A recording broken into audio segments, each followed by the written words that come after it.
কাজী কাবিলনামায় যখন টাকার পরিমাপ লিখছিল, হঠাৎ মেয়েটি কাজীর কাছ থেকে কাগজ কলম নিয়ে বলে উঠল, আমার কাবিলনামায় টাকার পরিমাপ আমিই লিখব।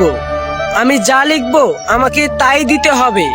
গরিব ছেলেটা মেয়েটিকে প্রচুর ভালোবাসতো, তাই মেয়েটি যেটা বলল সেটাই মেনে নিল। আর দরদ ভরা কণ্ঠে বলে উঠল, এমন কিছু লিখো না যা দেওয়ার স্বার্থ আমার নেই। আমি গরিব হতে পারি, কিন্তু তোমাকে কখনোই ছেড়ে যাব না। মেয়েটা ছেলেটিকে চোখ রাঙিয়ে টাকার জায়গায় টুকটুক করে লিখে দিল ছেলেটির নাম, আর সবার সামনে চিৎকার করে বলতে লাগলো, যদি আমায় কোনোদিন ছেড়ে যায় তাহলে দেনমোহর হিসেবে আমি ওকে নিয়ে যাব। আজ কান খুলে শুনে রাখুন সবাই, প্রতিটি স্বামী স্ত্রীর সম্পর্ক বেঁচে থাকে বিশ্বাস আর ভালোবাসায়। আর আজকের সমাজে তো দেনমোহরকেই বেশি প্রাধান্য দেওয়া হয়। টাকাওয়ালা ছেলে দেখেই মেয়েকে বিয়ে দেওয়া হয়।